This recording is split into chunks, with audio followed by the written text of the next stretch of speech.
Hey everyone, and welcome to the Risky Business Podcast. My name's Patrick Gray. This week's show is brought to you by Push Security. Big thanks to them for that. And a little bit later on, we'll be hearing from Push Security's very own Jacques Lowe about a LinkedIn-based phishing campaign that they were able to detect and disrupt. Very interesting campaign targeted at chief executives in a particular vertical. Push has built some new bells and whistles that have been really useful in helping people walk back those campaigns, discover where phishing links have come from and whatnot. Jacques will be a little bit later on to talk through all of that. But before all of that, of course, it is time for a check of the week's security news with Adam Boileau. And Adam, of course, the F5 hack is the talk of the town.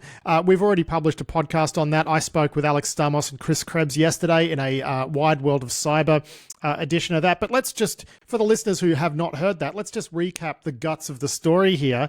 It looks like the Chinese were rattling around inside F5's, dev network. Well, their network, their whole network for a couple of years.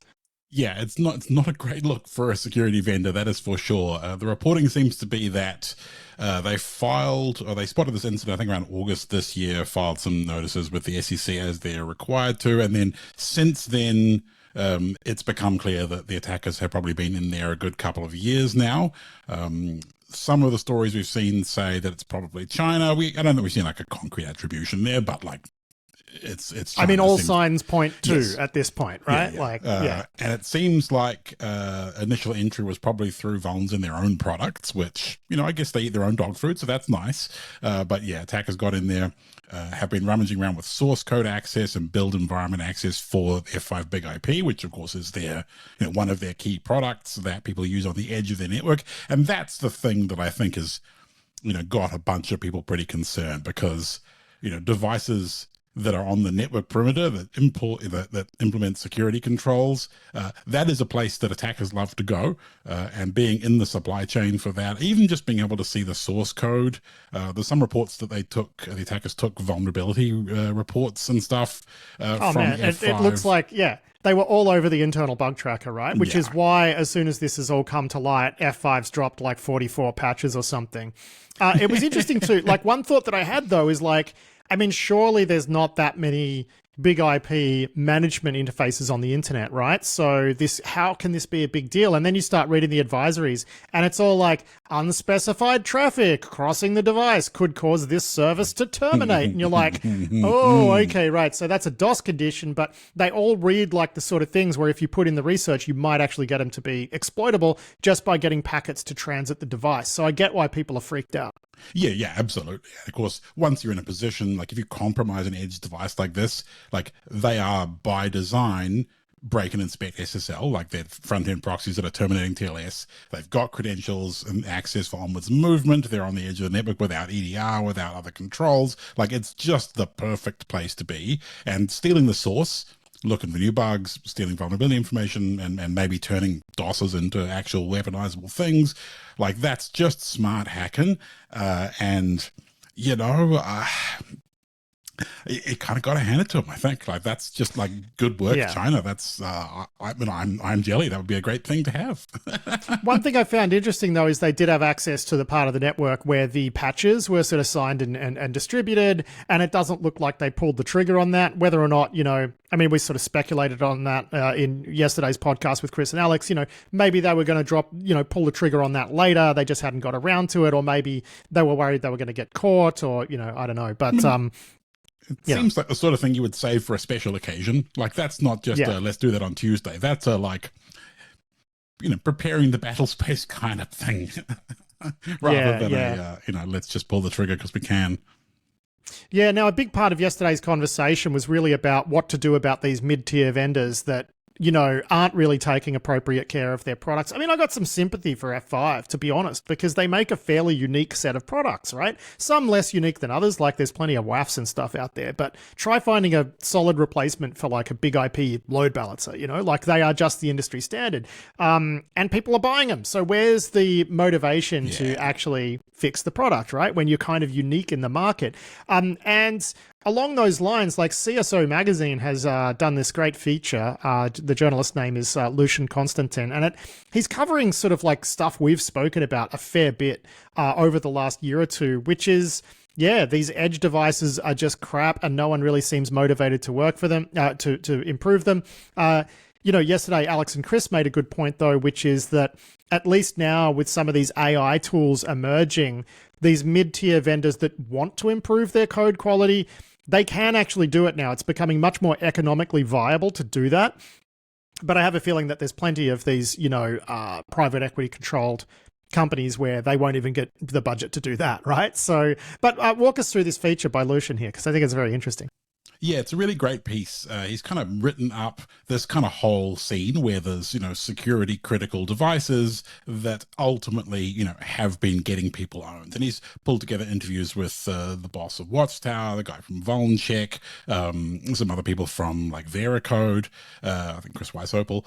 So like pulled together a bunch of really smart people to talk to, the guy from Bishop Fox even, and like, it's just a really great survey. It's got like a list of, here's a whole bunch of products that are in this category, the bugs they've had, the kind of things that have gone wrong with them. And it's just, it's a really good, sort of state of the world as far as network edge devices go. Yeah, just solid work there. Now, I probably massacred your name, by the way, Lucian, or is it Lucian? And is it Constantin or Constantin? I have no idea. I'm very sorry. I'm just going to put that out there.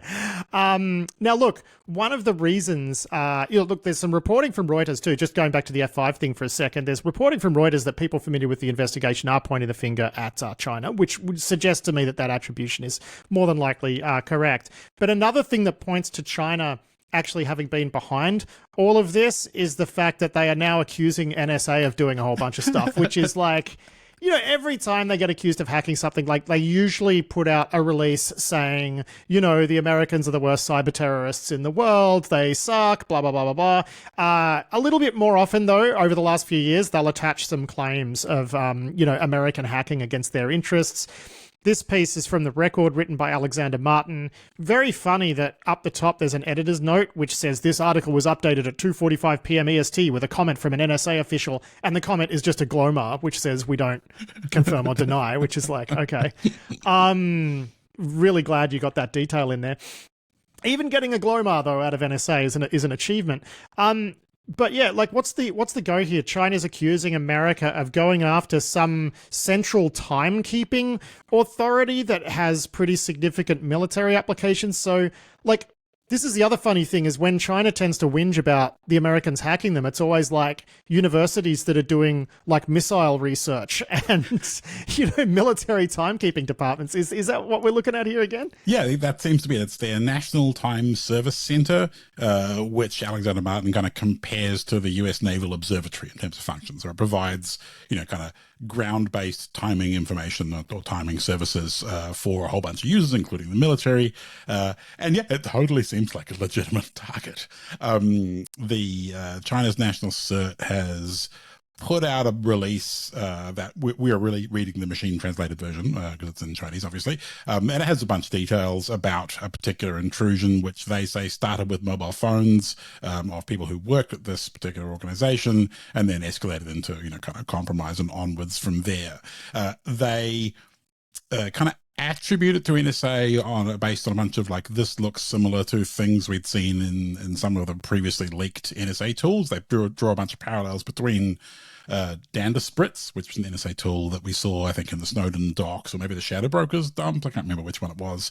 Well, you notice also that every time China's trying to dox an NSA operation, they're linking it to like decade-old tools, right? Well, like, how old is this operation? Well, I think in this case they are saying that there's a bunch of similarities in like the tool that they are seeing looks like a modernized replacement for Dandaspritz.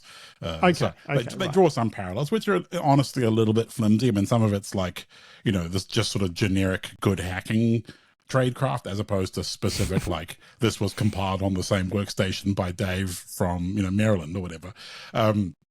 So yeah, a little bit, how China is with their attributions. It can be a bit flowery sometimes. A little bit vibes based, yeah. Yes, yeah, exactly. But yeah, it's very much like, those capitalist, imperialist pigs are all up in our timing systems and, how dare they, et cetera, et cetera. Yeah, and how dare they accuse us of anyway.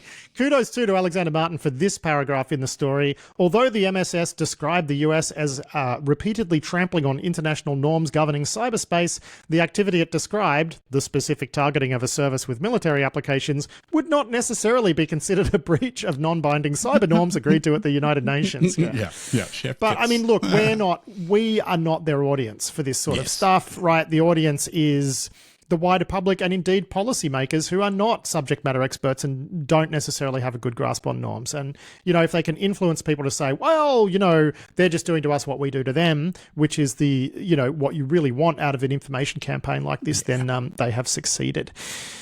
Okay, now let's take a look at a couple of stories out of 404 Media, written by Joe Cox.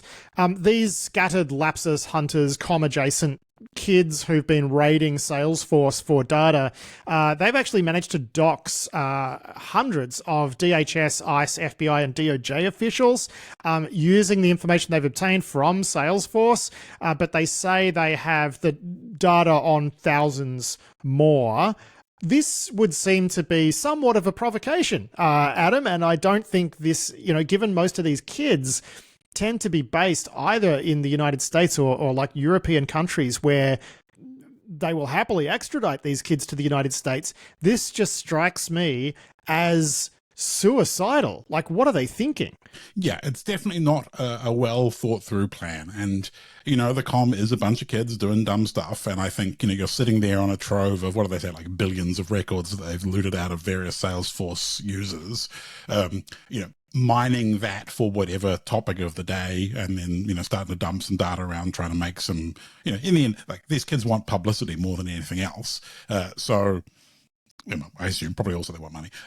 But yeah, like making a big mess using the data you've got without really thinking through the consequences seems pretty on brand. But I do feel like, winding up the NSA in particular is probably not a smart move. And all of the other various agencies. NSA's not really in much of a position to do anything about this. I mean, FBI certainly are, but you're also looking at a climate in the United States going after ICE when this current admin is in power. Like, that's how you get declared a terrorist in America right now, right? Yeah. I mean, and they are not going to be particularly shy. I mean, I suppose the only saving grace is the US government's kind of half shut down at the moment, so that might slow down response a little bit. But I don't think the shutdown affects this sort of stuff, man. Like, that's just, anyway. It just seems like winding, it's very much like, kicking the hornet's nest for really no good reason. So, I don't know what they're thinking. And I guess the answer is not much. Now, look, speaking of ICE, I did just want to quickly mention this piece from the Washington Post, which has taken a look at the surveillance technology being procured by the United States Immigrations and Customs Enforcement Agency. It's a part of DHS. They are just going on a spending spree at the moment. Of course, they've had $170 billion allocated to them through the Big Beautiful Bill. Now, the reason I wanted to mention this is I've had quite a few people over the last 6 months ask me if I think NSA is going to go rogue and present some sort of huge problem, that they're going to step out of the bounds of their authorized activity and start surveilling their own citizens, perhaps, surveilling people outside of America just for political purposes. And honestly, I don't see it. But if you want to know where the problem's going to be, it's going to be ICE, right? Yeah, because at this point, ICE is sort of being empowered to investigate people who oppose ICE. I think the funniest tweet on all of this I saw was like, oh, well, I don't have to worry about this anti-Antifa stuff, says person who doesn't realize they're Antifa.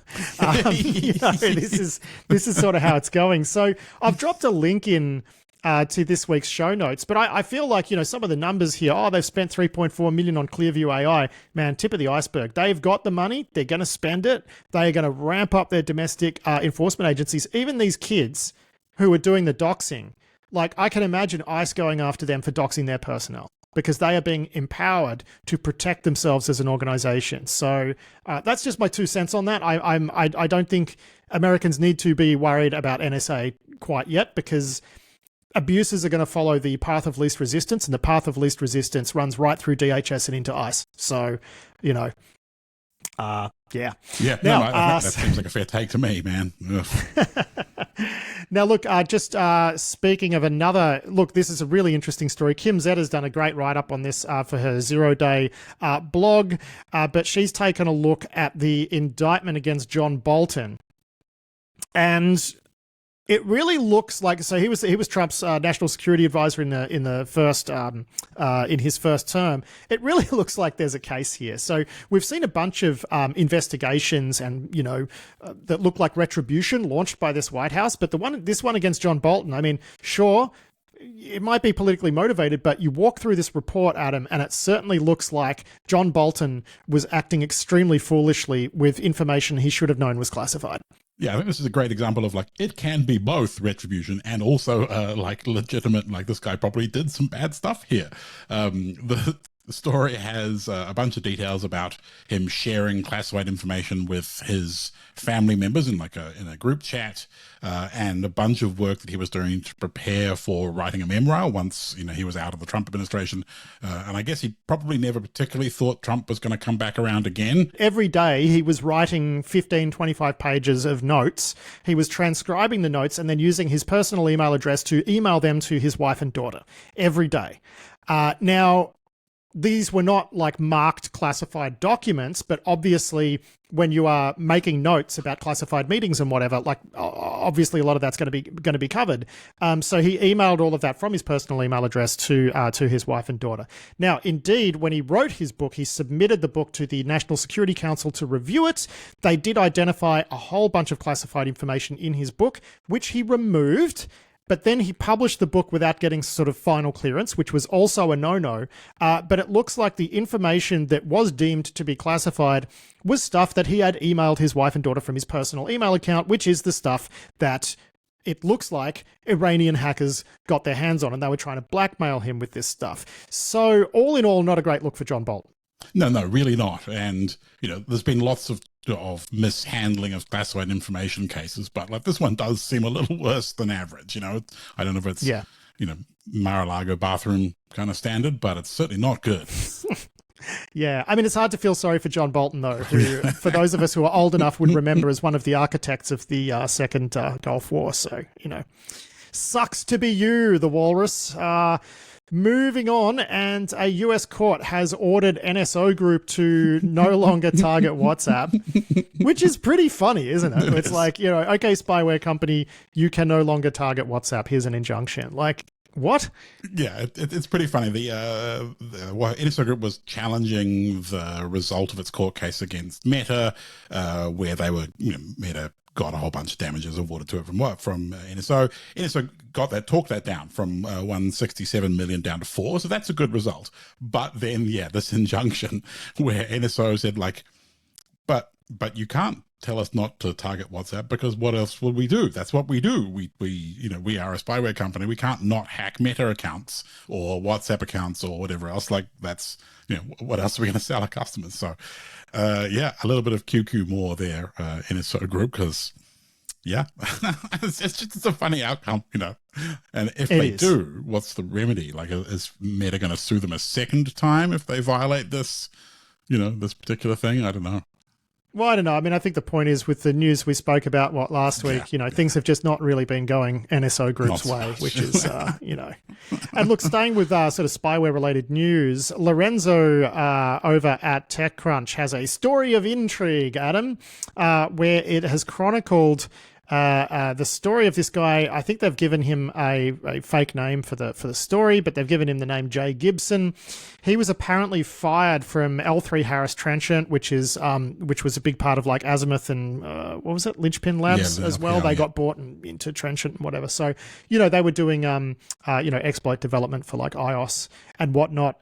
So this story talks about this guy who got fired by Trenchant because they thought he was leaking exploits, and then he gets a message from Apple saying that his phone was being targeted by sophisticated state-backed adversaries and whatnot, and he's making the case now through Lorenzo that he was improperly fired because clearly it was the hackers what done it and got access to those exploits. So just an interesting little peeling back of the curtain into I don't know, the sort of problems you have when you work for these companies. Yeah, I mean, yeah, it's an interesting insight, I guess. And Lorenzo's talked to a few other people that are kind of, worked at, or maybe still work, I'm not quite sure, at Trenchant, and have kind of corroborated some aspects of the story. But it's just an interesting insight, and I guess a reminder that, if you're someone who does have to work in this field, like, it can just get a little bit weird because you end up mixed up in all sorts of, like, life can get complicated being an exploit dev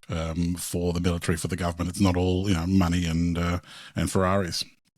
Well, I mean, this is the second time today we've spoken about attackers going after bugs, right? Because this is something that has happened as long as bugs have existed, is people would, go to the source. And, we heard about people knocking over F5's bug tracker. This is a similar sort of thing. You want some sweet iOS exploits, you get them from the people who create sweet iOS exploits. Yeah, absolutely. Yeah, it's a good methodology. Now, look, we're going to talk about this Dan Gooden piece that originally appeared in Ars Technica about a technique used to steal MFA codes, like numerical codes, out of Android devices. This is academic research. I can't imagine it's terribly practical in the wild, but it's still cool, and you wanted to talk about this one. Yeah, I just really liked it because it's a great example of, turning academic research into something that's like legitimately end-to-end interesting, even if not necessarily practical in the world. It kind of tickled my fancy. So this is research that uses GPU side channels to kind of extract data about what's being rendered to the screen. And this is implemented on Android, where you get a malicious app onto an Android device, and then it can, through the Android intent system, etc., open other apps. Now, you can't see the contents of those other apps.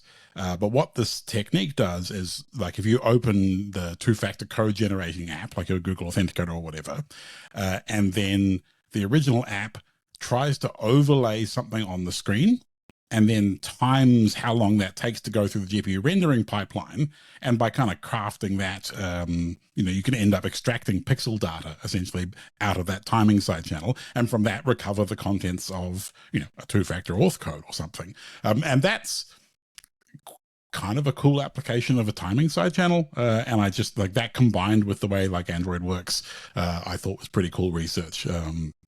And it's certainly not the first GPU rendering side channel that we've seen, but it's just, I thought it was good, kind of lateral thinking to apply that to stealing 2FA codes or whatever else.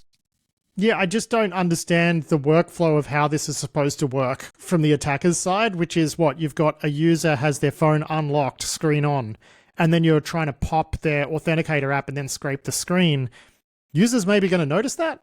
And the malicious app that you've got them to install, can that actually run in the background on Android? It can't on iOS, right? Yeah, so I'm just sort of thinking... Yeah, I think in this case, those concerns, I think you can get around. You'll be able to, maybe if the thing you're overlaying on top of it really completely hides it, maybe, and, you can open other apps through intents in ways that, don't require permissions on Android. So, it's just I thought it was an interesting, normally you would look at this side channel and go, hey, that's interesting, but what use is it? And kind of chaining all of the other bits and pieces together to turn this into something that is useful. And the history of this particular graphical rendering side channel was that it was originally, they tried to use it in a browser context to steal stuff between browser tabs. And then the amount of isolation and complexity that made that difficult. And then so reapplying it to where else can we use this primitive? And turns out Android as an OS actually is a great place to do that. So that was my thinking. Now, I think this is one of the most awesome stories of the week, which is this cool. VS Code. This VS Code worm, but it's a VS Code extension available on the OpenVSX marketplace. It's a worm. It's knocked over tens of thousands of boxes. It's designed to steal crypto, but it is brutal, man. Yeah. You're reading this just going, oof. Yeah, this is good stuff. So this worm showed up in one of the VS Code extension marketplaces, both the official one, I think, and the OpenVSX one. And when you have an extension that is infected, they get auto updated. So your VS Code automatically picks it up, deploys it onto you, and then it will. It uses the Solana blockchain for C2. So it reaches out to the blockchain, pulls in a C2 URL. So that's already interesting. It has backup C2 via Google Calendar. And then The next stage brings in a cryptocurrency stealer, so it rummages around, supports something like 49 different cryptocurrency wallets, so it will steal crypto. It will also scrape for credentials for GitHub, for the VSX extension marketplaces, and then use that to propagate itself. So that's kind of the worm part of it. And then it also drops like a SOX proxy and a WebRTC peer-to-peer based, kind of comms mechanism for access to those proxies. It drops a VNC server so that the attackers can use it to interact with your desktop or graphical applications. This is pretty polished, honestly. Whoever did this is not their first rodeo. Like they'll definitely working this pretty hard. It's just going to be hard to shut down because of the way that the C2 works and the self-propagating stuff. Like it's out there live right now. Like people are getting infected as we are speaking, which is pretty cool work, honestly. I mean, that was my reaction as well as I'm reading this going, my God, like this is brutal, but sort of impressive. And it feels old school in a bunch of ways, right? Like it doesn't feel like, this doesn't feel like comm kids. This feels like someone of our vintage. I mean, honestly, it does. And far be it from us to say that our way of, old school hacking, like we did it, is the only way to do good hacking. But it does have that kind of like, someone really thought about this and they did good job. Good job. There was some engineering in this one, basically. Quickly. We forgot one cool thing. The code it injects into the things that it uses to propagate, it uses invisible Unicode characters. So when you look at it in a text editor, you can't see it. Just chef kiss. It is. Yeah, chef kiss 100%. What was the GIF that I dropped as my reaction into Slack today? It's the American Psycho. Ooh. Yes, exactly. Yes, that's exactly. Very, very chef kiss. Just quickly wanted to mention, we're going to link through to Darina Antoniuk's version of this story on the record, but police in Europe, I think it was Latvia, wasn't it? They knocked over another one of these SIM farms. So they got something like 40,000 active SIM cards, 1,200 SIM box devices. The reason I think this is interesting is, of course, we saw a few weeks ago a similar operation getting taken down in New York where there were rumors that Chinese intelligence services had been using those SIM farms for various things, although they were, predominantly like fraud. It was fraud infrastructure, but also being used by foreign state actors. So interesting to see a similar operation getting rolled up very quickly after that. So I just sort of wonder if that's part of the same thing. Could just be a coincidence. I've got no idea. I got no insider information there, but just thought it was worth flagging. Now we're going to talk about an interesting technique that's been observed in the wild, Adam. Some good old-fashioned Unix persistence techniques that popped up in an incident response investigation, and the guy has posted about it on X, and there's a blog post and whatnot. Yeah, so this is an attacker in the wild using a Unix trick for long-term backdooring. So once you've gained privileged access to a system, and at some point in the future you might want to come back and regain privileged access, one of the old school ways you might do this is you might make a SUID root binary, a binary that whenever it's executed runs as the root user, not as the user who is executing, so it provides you a way for privilege escalation. This particular attacker is using a trick where you can use Unix capability or Linux kernel capabilities to do the same thing. So you can essentially mark a binary file to run with elevated privilege in a way that most people did not realize that you could do this. They wouldn't necessarily know to look for it when you are hunting. And in particular, I feel like I know quite a bit about Unix local privilege escalation and ways to escalate privilege in Unix boxes. I didn't know this was a thing. My mental model of how Linux kernel capabilities worked and interacted with file system perms was wrong. And this post showed me that I was wrong. And I feel like that doesn't happen super often. And so in that respect, it's super cool. I tested it out this morning. It legitimately works like the guy describes. You set the cap set UID capability on a file. And in the future, you come back and you gain root, which is just, super cool. And one more thing for people doing incident response on Unix boxes to hunt for. Oh, now, bug of the week. This one, again, oof. There's a remote code execution in WSUS, which is, Windows Server Update Service? What do they call it? Windows Software Update Service? Is that right? Server Update Service, but Server Update. Anyway, WSUS, right, which is how you get, if you want to control patch rollouts via Windows into your internal organization, that's how you do it. Yeah, this is like a full straight up remote RCE due to a deserialization bug, which is a very big deal. I think the other thing that's a big deal about this is since COVID and a lot of people started working from home, even though the best advice is you shouldn't expose your WSUS server to the internet, if you go and look through forums and Q&As and whatever, and people are like, how do I update my home users? They're like, man, just bung her on a fully qualified domain name, she'll be right.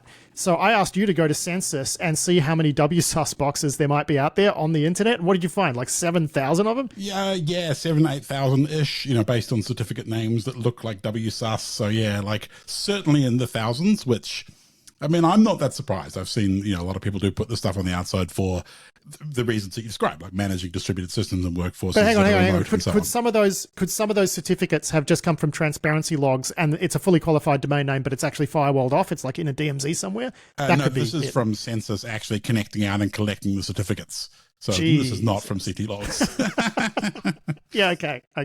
Anyway, walk us through the bug. Yes. This is a clanger. Holy crap. So this was a CV that Microsoft disclosed this month, and it's, as you described, straight up remote code exec via HTTP into WSUS.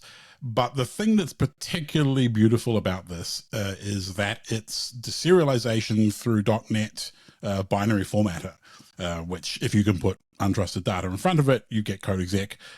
Microsoft itself says there is no way to make binary formatter safe. Do not use this ever. You can't fix it. And it's been marked obsolete in .NET since 2020, and like they actually fully ripped it out. Like it's not even there anymore in the most recent releases of .NET. So this is very much Microsoft not following their own advice and getting everybody owned as a result. Now, at least it's been patched, so that's good. And hopefully people who have WSUS are the sort of people who patch regularly. So the idea that you would have a WSUS that doesn't then itself auto-patch, I guess, is not particularly likely. But yeah, it's just the irony of Microsoft getting owned by binary formatter in its own stuff. It's just rude. So rude, Microsoft. So rude. Yeah. I mean, but this is an old style bug, right? Like this is the sort of advisory you expected to see in 2005, not 2025. I mean, kind of, yeah, pretty much. Well, I mean, deserialization wasn't really a bug class in 2005, but I just mean from a perspective of like crafty Microsoft code in a core product, like.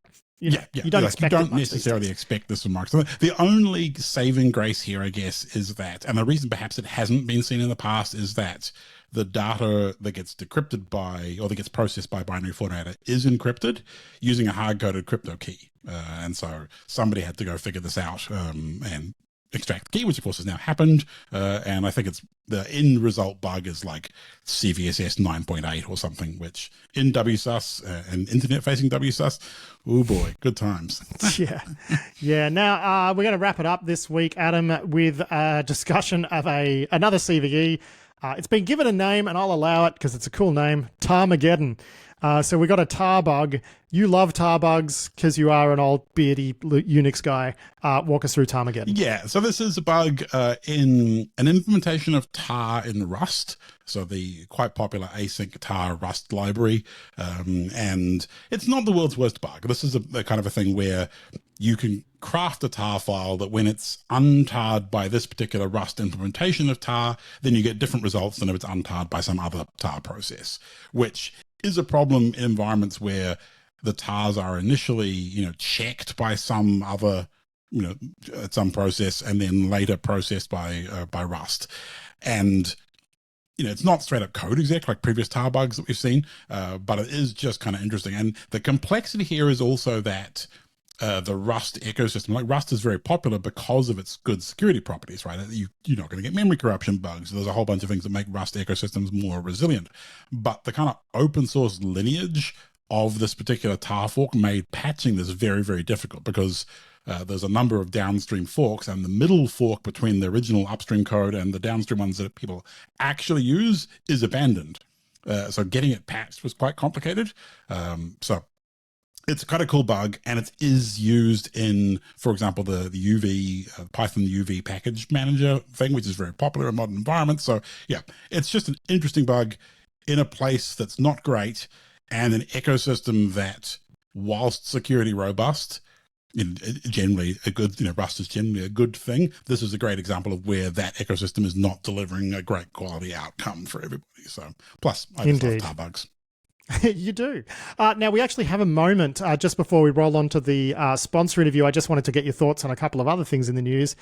AWS outage. Oh my God. We pushed that podcast yesterday. It does not have a video. No video on YouTube because Riverside, which is what we use to record, video-based interviews, was down completely from AWS. So much stuff was down, including security tools, which it's just fascinating, isn't it? That you lose US East 1 and everything just stops. Yeah, like it really is the center of the world for cloud because so much stuff is dependent on US East 1 eventually, even if it's through, 47 intermediate dependencies. Like we were talking in Slack whilst that outage was going, I couldn't paste a GIF in Slack.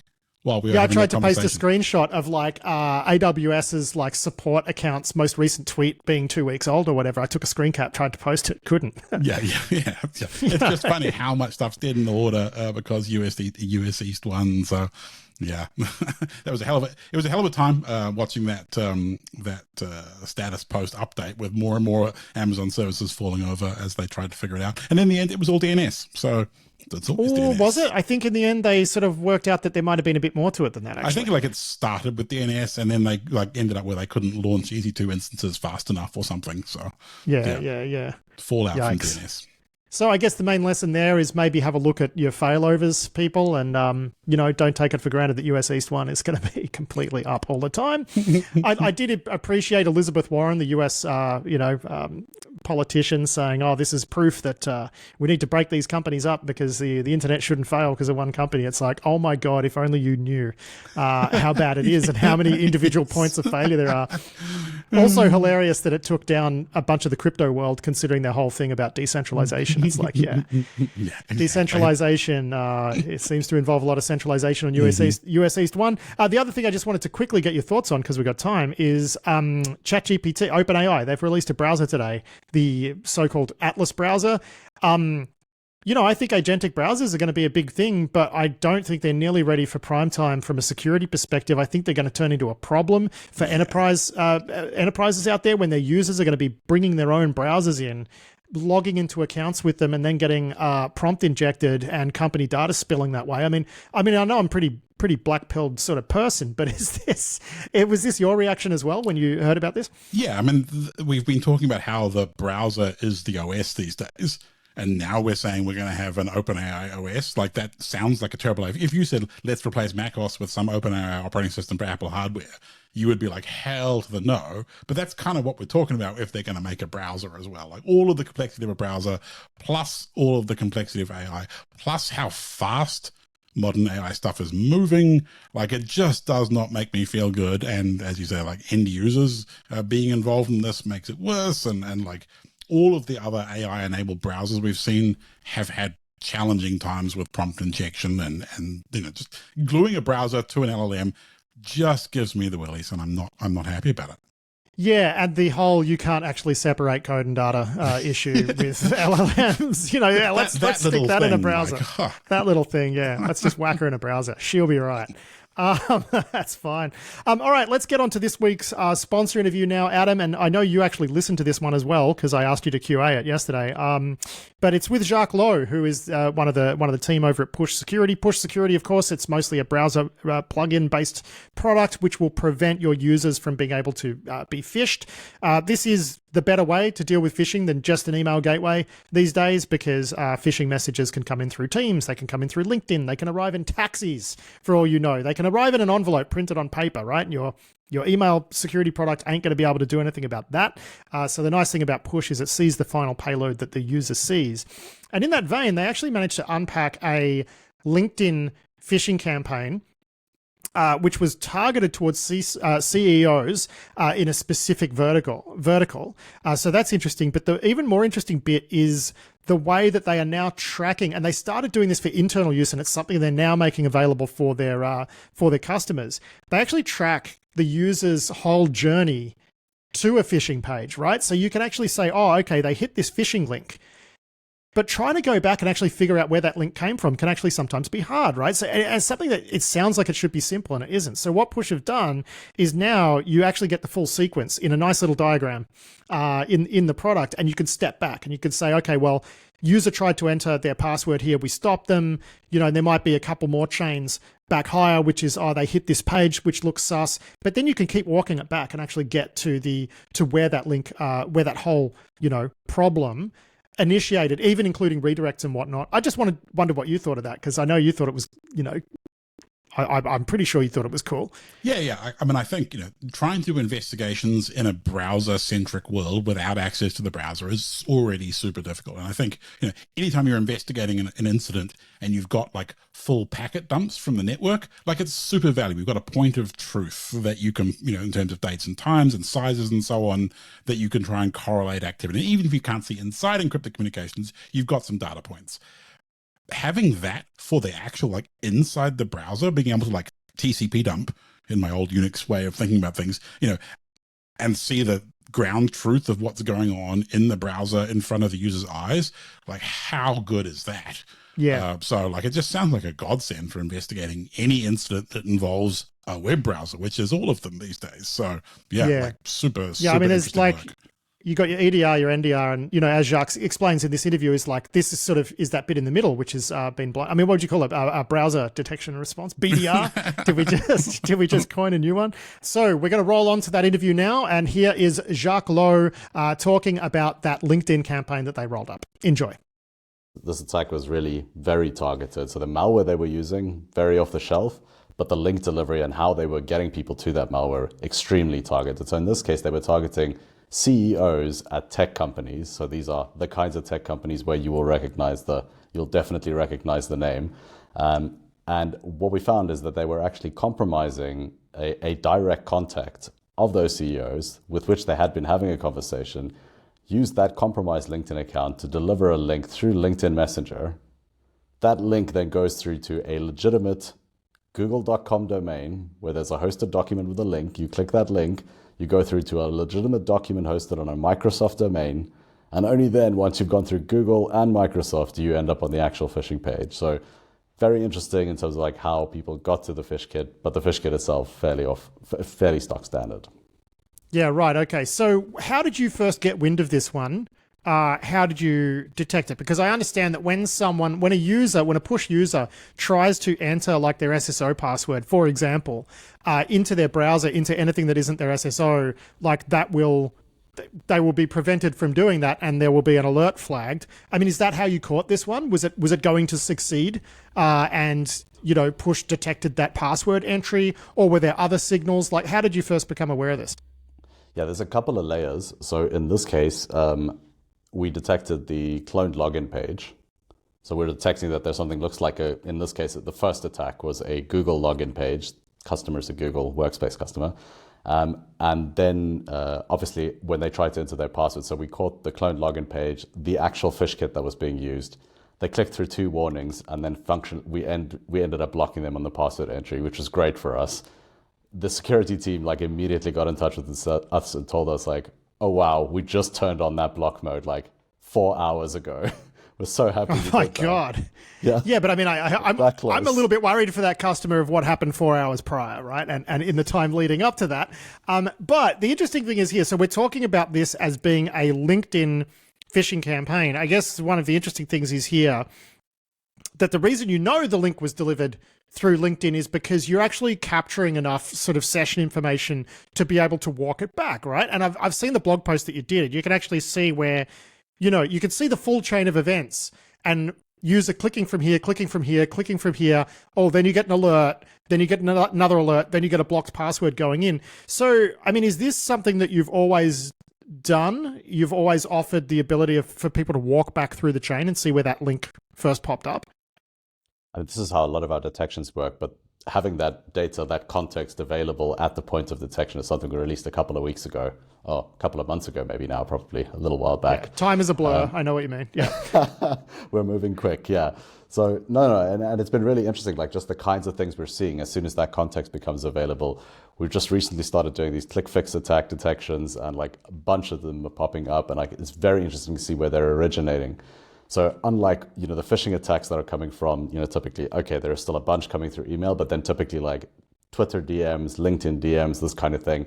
The click fix stuff is malvertising and popped WordPress. Like that seems to be the go-to. So the guys are like vibe coding some kind of website that is specifically targeted to nail one search result, paying a little bit to boost that, and that is how they're delivering this campaign. Yeah. Yeah, so now that you've been able to... Okay, so in this case, you walked it back and detected that the links landed through LinkedIn. You were able to, or the incident responders at your customers were able to go to the CEO and say, you got this message here, like the link came from LinkedIn, like, can you go back through your messages and like, where did you get that link? And then I'm guessing they've discovered that that their contact must have been breached or whatever. Like, have you heard through them, because I'm guessing they're the ones chasing the incident, like who the attackers were and what they were trying to do? Do they have any idea? And have you seen this same crew elsewhere, or was this just an isolated incident? We saw multiple versions of like an identical campaign. So it's not just this company, multiple tech companies, multiple C-levels getting hit in exactly the same way. We ran that blog post. As soon as we put the blog post up, a lot of other people got in touch and got like, oh yeah, same thing hit us. Obviously, right.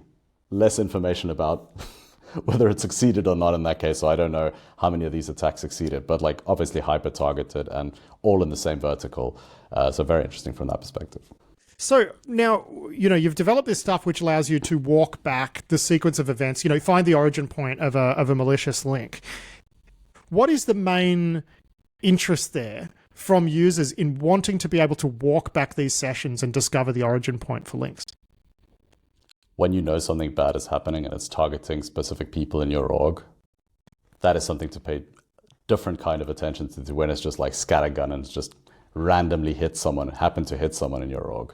So I think there's a little bit of, there's something actionable there. But I think to a larger degree, a lot of this sort of tracing, this discovery, this metadata collection is built there so that we can improve the detections. I mean, that's the core of why we built this stuff, right? So once you start obviously, so understanding some of these chains themselves will become detections, right? Absolutely. Yeah. And like that context, like often when you're investigating these things, so let's say you're looking at things like an OAuth app or a browser extension, it's very hard to tell bad or not bad based on like the permissions that it's asking for, et cetera, et cetera. Like you need a lot more data and context. The second you have like the entire flow of how this thing came to be installed or approved, that often makes the difference. And like it will jump out at you very, very quickly when you start looking at this browser extension. It's called HubSpot and you installed it by going to the HubSpot website. Yeah, good. This one, you clicked on a link in Reddit and went through these .ru websites and then ended up installing this thing called HubSpot. Probably not okay. So it jumps out at you quite quickly when you start looking at that extra context. Yeah, now we should mention too that this is something that you are doing, which is new, which is you are able to pull extension information from the endpoints now, from the browsers. Are you actually able to do any blocking or enforcement, or is it more informational at this point? Informational at this point. The blocking is coming right around the corner. That feature released last week, so we are right around the corner of getting that out, yeah. Excellent. Now, you also mentioned just then, intriguingly, Jacques, OAuth. So are you actually able to now work these OAuth events into those like timelines? Absolutely, yeah. I mean, detecting an OAuth event is actually a lot easier than you expect it is. Like once you just start looking at some of the network traffic, you pull out indicators from that. It's very easy to make that generic. So that's something we're very actively pursuing as well. But I think like ultimately we're pursuing everything that happens in the browser. Any kind of attack that's happening in the browser, whether that is like some kind of social engineering, getting you to consent to something, approve something, share something, whether that is something like getting you to download malware, especially through the clipboard, as we're seeing with these recent click fix attacks that are so effective for reasons I still don't quite understand. But yeah, I mean, they're certainly working and they're effective. So every time a new technique comes out, this is the tooling, this is the backend that we're using to basically get on top of that and make sure we get detections out very, very quickly. Like the second we have this capability, we're using it in a very defined way. We're trying to cover broad attacks that are happening every day. But every time you speak to a customer, they're like, oh, we have these 4 or 5 problems that this is the exact data we need to solve those problems. So, we have this weird attack that is targeting our employees by they're buying AdWords for this exact internal tool that we're using and basically using that to get into our estate. Or we have this use case where this user shared something, accessed something, did something. We want to know who did it, where did it happen, when did it happen. So like all those things are very easily queryable when you have this metadata available. Yeah, right, man. It's funny, right? Because, the killer use case for push has always been anti-phishing and for preventing phishing when the mail gateway has failed or is not in a position to find the link or blow up the link, right? And even now, obfuscation's got so good that quite often mail gateways will see the link, but they can't get the payload. They don't know it's malicious, right? So that's always been, in my mind, the number one selling case for push, but I can absolutely see how the metadata stuff, it's catnip for like more advanced teams. Like, this is mostly user driven, is it? That you're developing this? Yeah, I mean, it was developed internally, but then we realized, there's actually a lot of people that are willing to invest the time and learn how to use the stuff because the data is very, very valuable. I mean, like, can you imagine you're in a situation now where you have proxy logs and you have EDR logs? Something is happening on a website somewhere, and then the EDR lights up. But what is happening in between? There's kind of like a missing middle layer there. And this is exactly the data that fills in that gap. Now, this isn't, like we're a push customer. It's not just like you automatically get this. You sort of have to reach out. This is kind of in early access at the moment. Is that right? Correct, yeah. I mean, we're using it internally, but we want to make that available to customers. And we have a list of customers that have expressed interest in that. So if you're one of those and this is something you want to get your hands on, please join or have a look at the link. Come have a chat with me. Would love to hear your use cases. All right, Jacques Lowe, thank you so much for joining me to talk about that. I mean, I'm a big push fan, as you know, and this is really cool, actually. I think it's really cool. Great to see you, mate. Great to chat to you, and I'll look forward to doing it again soon. Cheers. Love it. Thanks. Cheers, Pat. That was Jacques Lowe from Push Security there. Big thanks to them for that. And big thanks to Push Security for being a Risky Business sponsor. That is it for this week's show. I do hope you enjoyed it. I'll be back soon with more security news and analysis. But until then, I've been Patrick Gray. Thanks for listening.